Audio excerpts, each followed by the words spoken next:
Good morning mga kadudes! Finally, nandito na kami ngayon sa may Universal Studio kung saan ipapasyal ko kayo dito at papasukin natin kung ano yung meron dito.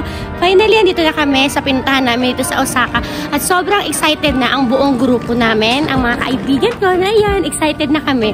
Pero by the way, pupunta muna kami sa locker para i-check in yung aming mga bagahe. Pero after nun, papasok na tayo dyan at samahan niyo ako mga kadudes ha. See ya mamaya!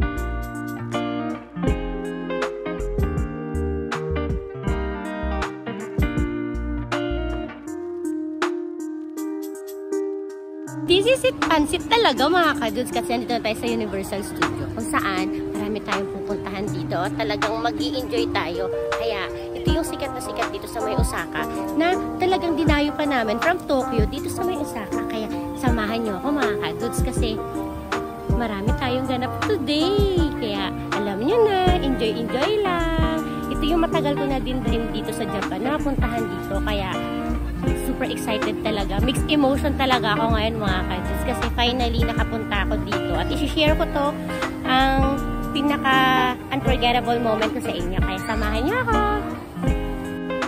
At ito na nga tayo mga kadudes kung saan papasok na tayo dito sa may Universal Studio.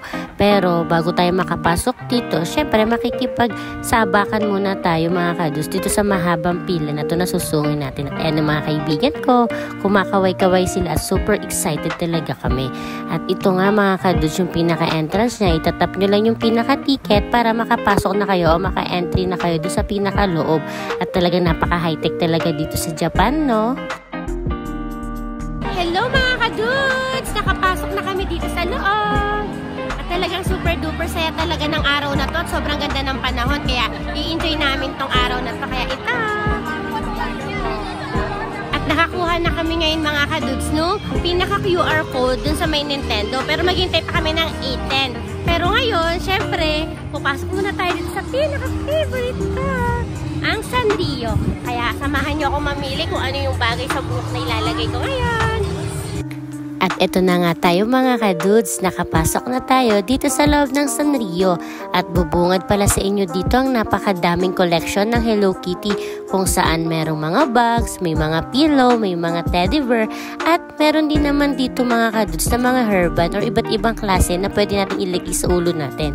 Kaya nga mga kadudes, dito at mamimili na ako. Alam nyo ba na sobrang magiging mahirap sa akin ang pagpili dito kasi sobrang dami talagang maganda mga kadudes. Finally, nakapamili na ako mga kadudes. At ito nga napili ko yung hairband na may Hello Kitty kasi isa sa pinaka-favorito ko. At andito ako sa pamilihan ng Sanrio at sobrang ganda talaga. Lalo na pag gusto mga Hello Kitty mga kadudes. Matutuwa ka dito kasi nga iba't ibang klaseng Hello Kitty yung makikita mo. Kaya ang ganda talaga at super nagustuhan ko talaga yung nabili ko. At kahit nakapamili na ako mga kadudes ay hindi ko pa rin mapigilan na umikot at tumingin kung ano pa ba yung pwede kong mabili dito na maging souvenir. At alam nyo mga kadudes, talagang super nag-enjoy ako dito. Para ayoko nang umuwi mga kadudes. At by the way, papunta na nga kami ngayon sa may Nintendo World kung saan yun yung pinuntahan talaga namin dito. At ito na mga kadudes, nandito na kami sa loob. Happy birthday! Birthday kasi talaga ni Cherry ngayong araw na to at sineselebrate namin dito sa may USJ. Kaya halos lahat ng staff dito, dahil dun sa kanyang badge na nakalagay dito na birthday is binabati siya. Kaya super ganda talaga dito at mag-birthday, di ba? Pasok na kami mga kadudes dito sa may Nintendo kay Super Mario. Samahan nyo kami mga kadudes. Ito na tayo. Here we go! At ito na nga tayo mga kadudes at papasukin na natin ngayon yung Nintendo World kung saan ito talaga yung pinaka-dinayo namin dito sa Universal Studio. At isa to sa pinaka-famous dito dahil nga bagong-bago ngayon yung ginawa nilang Super Mario World kung saan mga kadudes ito ay nagbukas noong December 26, 2020 pero soft opening pa lang yon. At noong February 4 naman, 2021 annual pass o holder only lang. Pero nung talagang grand opening ito mga kadudes ay noong March 18, 2021. Kaya medyo bago-bago pa rin talaga to at talagang bagong-bago pa sa mata ng mga tao, mga kadudes. At alam naman natin na pag sinabi mong Nintendo ay talagang bidang-bida dito si Mario.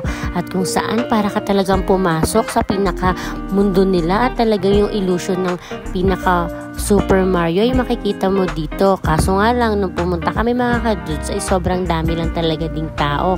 At sobra rin naman talaga na haba ng mga pila. Kaya ilan lang din yung nasakyan namin. At sasakay na tayo dito sa isa sa pinaka-rides ng Nintendo World. Kung saan i-experience natin kung ano ba yung nasa loob ng Super Mario World nila.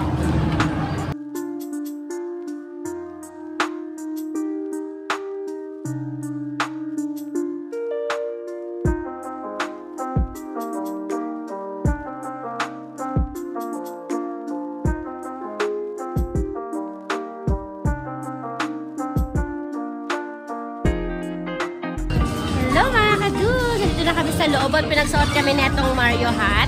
Kaya, ayan! Here we go!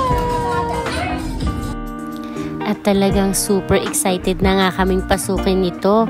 Alam nyo ba mga kadudes, nung pagpasok namin dito ay talagang sobrang namangha kami.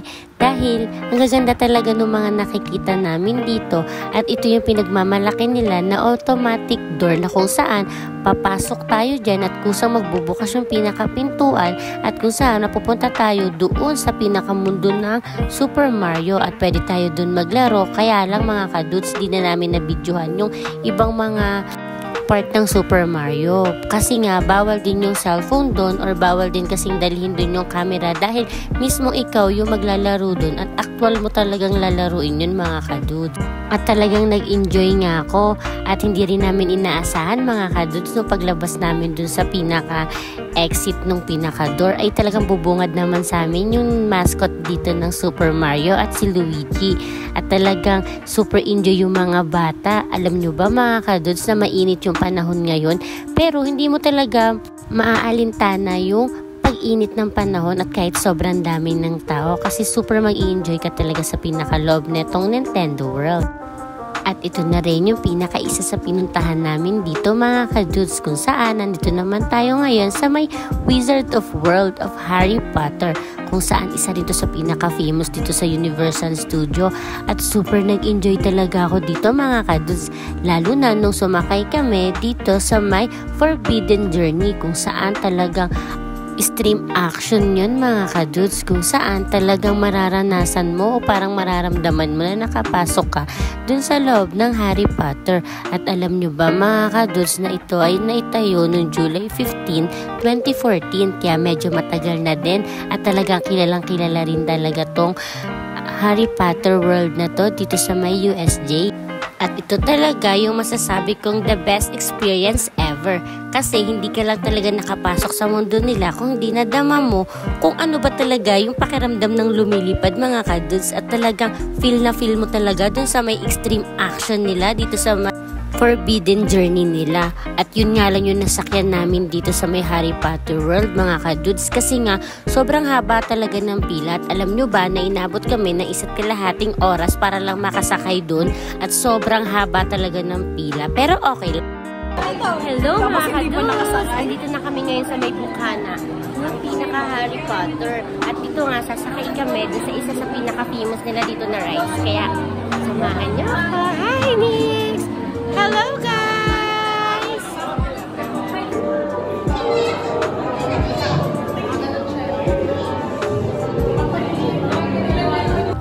At natapos na kami dito kay Harry Potter. Hindi ko na nga napidyohan mga kadudes yung mga nangyari kasi bawal yung cellphone dun sa loob dahil nga extreme yung pinaka parang live action sa nangyari sa amin dun yung pinaka rides na ginawa namin. Sobrang ganda niya at talagang makatotohanan na parang pumasok ka dun sa mundo ng Harry Potter. Kaya pag may mga pagkakataon kayo mga kadudes, dumalo kayo sa may USJ kasi napakaganda talaga. At dumako naman tayo dito sa kabilang side nila kung saan makikita nyo yung Wonderland. At talagang maganda dito mga kadudes kasi babalik ka sa pagiging bata mo.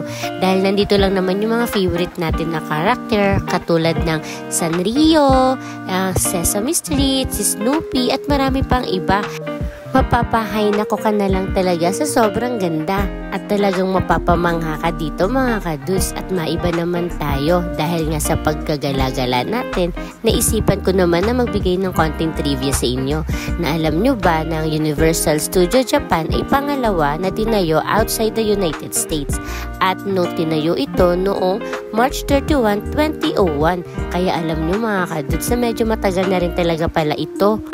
At talagang nag-enjoy kami dito at sulit na sulit talaga yung pagpunta namin dito at pagdayo pa namin dito sa Universal Studio. At kung isang araw lang kayo dito ay talagang mabibitin kayo mga kadudes. Kaya nga kami medyo nabitin kami. Pero ayos lang mga kadudes kasi bawing-bawing naman kasi sobrang ganda nga at sobrang saya. At alam nyo ba mga kadudes, yung pinaka-iniintay namin dito ay yung parade kung saan talaga ay bidang-bida yung mga paborito nating character. Kaya ito talaga yung pinaka-iniintay. Hello mga kadudes! Nagsisimula na ngayon yung parade at nakikita natin na sobrang dami talaga ng tao dito. Ipapakita ko sa inyo yung parade dito tuwing hapon. Kaya samahan niyo ako! I'm so excited! At ito na nga mga kadudes, nagsisimula na yung parade kung saan makikita natin yung mga gusto nating mga character dito. Alam nyo ba mga kadudes, magkukwento lang ako ng konti sa inyo na hindi ko din talaga expected na makakapunta kami dito ngayong taon na to. Kasi matagal na rin namin pinaplano ng mga kaibigan ko na pumunta dito sa Universal.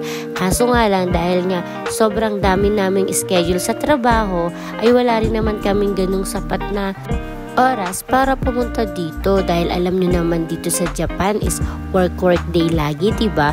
Pero talagang itong araw na to ay para nakalaan para sa amin dahil na pagbigyan kami na mag-leave at talagang makapunta dito sa Universal Studio para talagang ito yung perfect timing na makapunta kami dito at bawat isa sa amin ay talagang super excited. Kaya alam nyo mga kadudes, ilang araw din talaga yung ginugol namin dito. At ang masasabi ko lang mga kadudes ay sobrang nag-enjoy talaga ako. At ang masasabi ko lang, ito talaga yung the best experience ever. At ito yung pinaka nagustuhan ko nung pumunta ako dito sa Japan. O diba mga kadudes, sobra talaga yung excitement tsaka enjoyment ko dito. Kaya kung kayo gusto nyo pumunta dito at may mga couple na gusto talagang magbakasyon dito sa Japan, ay wag nyo na tong palagpasin ng pumasyal dito sa Universal Studio kasi isa talaga to sa pinaka-famous at pinaka-maganda ditong pasyalan. At sa mga family at mga group of friends na pwede kayong pumunta dito sa Japan, ay huwag nyo nang alisin ito sa pinaka-list nyo kasi isa to sa pinaka-maire-recommend ko sa inyo na magandang pasyalan dito at talagang makakalimutan nyo mga kadudes ang inyong mga problema dahil babalik lang naman kayo sa pagiging bata at talagang mai-enjoy nyo to mga kadudes. Finally mga kadudes ay tapos na ang papunta natin dito sa Universal Studio at uuwi na tayo. At nakikita nyo ba yan si Mario? Nagpapaalam na siya sa atin. At nandito na kami ngayon sa may City Walk. At ito yata yung the best ever experience ko dito sa Japan mga kadudes. Kasi bukod sa galing kami ng Tokyo at lumawas kami dito sa Osaka para makapunta dito ay sulit talaga dahil yung bakasyon namin ay talagang naging ano talaga kami dito. Parang super duper happy. Kasi alam nyo ba mga kadudes, isa kasi sa pinakapangarap ko talaga ang makapunta dito. Kaya dream come true talaga to para sa akin. At sa lahat na nangangarap na pumunta dito or makapunta dito sa Japan, don't lang kayo mga kadudes. Huwag lang kayong tumigil mangarap. Hanggang sa muli mga kadudes. Thank you for watching. Don't forget to like, share, comment, and subscribe my channel. At hanggang sa muli mga kadudes, manood kayo sa susunod na mga vlog ko. See you! Bye!